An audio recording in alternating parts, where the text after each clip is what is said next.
My boss's son wants me to leave my husband, but my best friend did the unimaginable, and now I have no choice. I never thought I'd be in this position.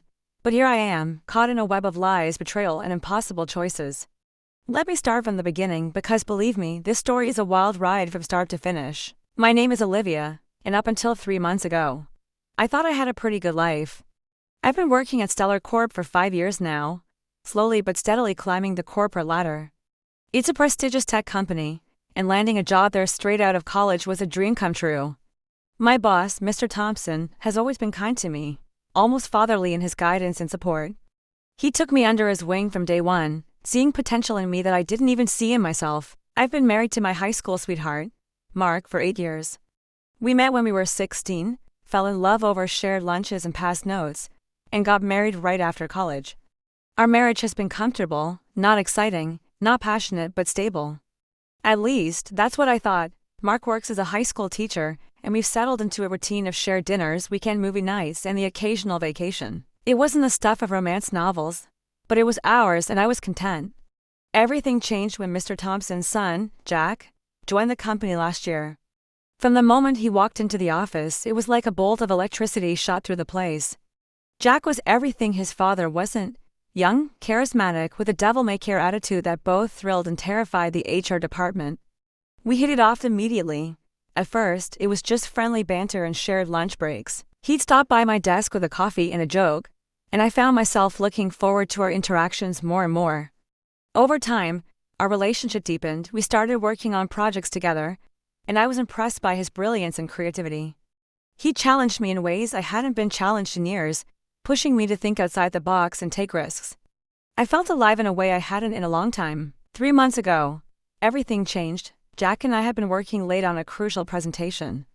The office was empty, the lights of the city twinkling outside our window. We were riding the high of a job well done, laughing and celebrating with a bottle of champagne Jack had procured from somewhere. And then, in a moment that felt both surprising and inevitable, Jack confessed his feelings for me. "Olivia," he said, his blue eyes intense in the dim light of the office. "I'm in love with you. I've tried to fight it, but I can't anymore. I want you to leave Mark and be with me." I was shocked, flattered, and terrified all at once. The champagne bubbled in my veins, making everything feel slightly unreal. I'd be lying if I said I didn't have feelings for Jack too. But I couldn't just throw away my marriage, could I? 8 years of history, of shared dreams and inside jokes, of a life built together. But looking at Jack, I felt a passion and excitement I hadn't felt in years. I need time to think, I stammered, gathering my things and practically running from the office. That night, I tossed and turned next to Mark, my mind a whirlwind of conflicting emotions. The next day, I called my best friend Sarah. She's been my rock since college, my confidant through every up and down. If anyone could help me make sense of this mess, it would be her. We met at our favorite coffee shop, and I poured out the whole story, my growing feelings for Jack, his confession, my confusion about my marriage. Sarah listened, nodding sympathetically. When I finished, she took a sip of her latte and looked me in the eye. "Leave," she said gently, "you need to follow your heart. You deserve to be happy, to feel passion and excitement. If you're not getting that with Mark anymore, maybe it's time to move on." I left our meeting feeling both relieved and more confused than ever. Sarah's advice to follow my heart sounded good in theory, but the reality of ending my marriage was terrifying. Looking back, I should have noticed the strange glint in Sarah's eye, the way her smile didn't quite reach her eyes. But I was too caught up in my own drama to see what was right in front of me. For the next week, I was a bundle of nerves. I avoided Jack at work, making excuses to skip meetings and taking my lunch at odd hours. At home, I found myself studying Mark, wondering if I had missed something all these years. Had we really grown so far apart? Or was I just caught up in the excitement of something new? Then came the day that changed everything. I had a migraine and decided to leave work early. As I drove home, I fantasized about a quiet house, a dark room, and a chance to sort through my tangled emotions. But when I pulled into our driveway, I saw Sarah's car parked on the street. That was odd. She rarely came over unannounced. I entered the house quietly, not wanting to disturb them if Sarah and Mark were just having a friendly chat. But as I approached our bedroom, I heard sounds that made my blood run cold. Muffled giggles, the creak of bed springs, and then Sarah's voice, breathless and unmistakable. I stood outside the door, my hand on the knob, frozen in disbelief. This couldn't be happening. Not Mark, not Sarah, not the two people I trusted most in the world. But as the sounds continued, leaving no doubt as to what was happening on the other side of that door, I felt something inside me snap. I threw the door open. The scene before me was exactly what I had feared: Mark and Sarah, tangled in our sheets, looking up at me with expressions of shock and guilt. For a moment, we all just stared at each other, the air thick with tension and disbelief. Then Sarah did something I'll never forget. She looked me straight in the eye and said, "Now you can be with Jack without feeling guilty." Those words hit me like a physical blow. This wasn't just a moment of weakness or a drunken mistake, this was premeditated. My best friend had deliberately seduced my husband, but why? The betrayal cut deep, but it wasn't even the worst part. I turned and ran, ignoring Mark's calls and Sarah's attempt to explain. I drove aimlessly for hours, my mind a chaotic mess of anger, hurt, and confusion. When I finally returned home, the house was empty. There was a note from Mark on the kitchen counter, full of apologies and pleas to talk. I tore it up without reading past the first line. The next day, I called in sick to work and confronted Sarah. She came over, looking both defiant and ashamed. That's when she dropped the final bombshell. She was pregnant with Mark's baby, and she had proof that they'd been having an affair for months. "I'm sorry, leave," she said, not sounding sorry at all. "But Mark and we have a connection. We didn't mean for this to happen, but now that it has, we want to be together. I thought if you had Jack, maybe it would be easier for everyone." I was devastated. I felt like my whole life was crumbling around me. The marriage I thought was stable, if not exciting, had been a lie. The friend I had trusted with my deepest secrets had betrayed me in the worst possible way. In my pain and confusion, I turned to the only person who seemed to be on my side, Jack. He was understanding, supportive, and offered me a shoulder to cry on. For a moment, I thought maybe this was all for the best. Maybe the universe had conspired to free me from a loveless marriage and push me towards true happiness with Jack. We started spending more time together, both in and out of the office. Jack was attentive, passionate, everything Mark hadn't been in years. I started to believe that maybe, just maybe, something good could come out of this mess. But then came the final twist, the one that would shatter any remaining illusions I had about my life and the people in it. It was a Friday afternoon when Mr. Thompson called me into his office. I expected it to be about the project Jack and I had been working on, but the grim expression on his face told me this was something much more serious. "Olivia," he said, his voice heavy with concern, "I consider you not just an employee, but almost like a daughter. That's why I need to show you this." He slid a file across his desk. With trembling hands, I opened it. Inside were photos, dozens of them. Photos of Jack with multiple women. Some were clearly taken at company events, others in more intimate settings. In each one, Jack wore the same charming smile he'd used on me countless times. Mr. Thompson explained in a pained voice that Jack was a serial womanizer, who had a habit of seducing his father's employees and then discarding them. This wasn't the first time, and I wouldn't be the last. He'd hoped Jack would change, but when he saw how close we were getting, he knew he had to intervene. "I'm so sorry, Olivia," Mr. Thompson said, his eyes filled with genuine sadness. "I should have warned you sooner. I hoped you had finally changed. My world spun. Everyone I trusted had betrayed me. My husband, my best friend, and the man I thought could be my fresh start. I felt like a fool, played by everyone around me. How could I have been so blind?" As I sat there, reeling from the revelations, Mr. Thompson made me an offer. He had a position opening up in the company's London office. He said he'd fast-track my application if I wanted to take it. A fresh start, he called it, a chance to leave all this behind and focus on your career. I left his office in a daze, barely noticing Jack's attempts to catch my eye as I gathered my things and left the building. I spent the weekend in a fog, ignoring calls and messages from Mark, Sarah, and Jack. I needed time to think, to process everything that had happened. By Monday morning, I had made my decision. I marched into Mr. Thompson's office and accepted the London position. He looked relieved, promising to handle all the details.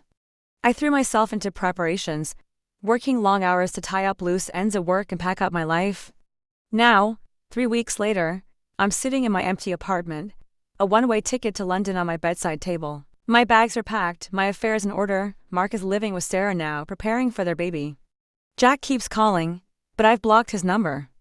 I have no choice but to leave to start over in a new city, away from all the lies and betrayal. As I close the door on my old life, I can't help but wonder, will I ever be able to trust again?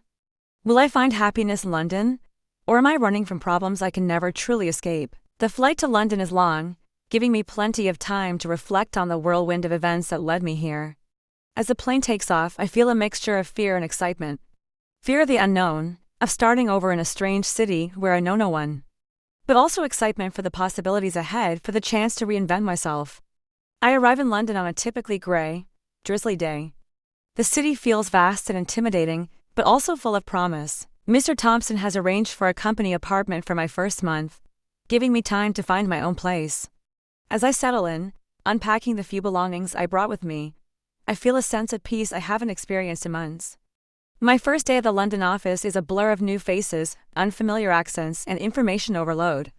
But as I dive into my work, I feel a spark of the old passion that drew me to this career in the first place. Here, no one knows about my past. I'm not the woman whose husband cheated with her best friend, or the almost other woman to the boss's philandering son. I'm just Olivia, the new transfer from the States, eager to prove herself. Weeks pass, and I slowly start to build a life for myself in London. I find a small flat in a charming neighborhood, make a few work friends, and even join a yoga class.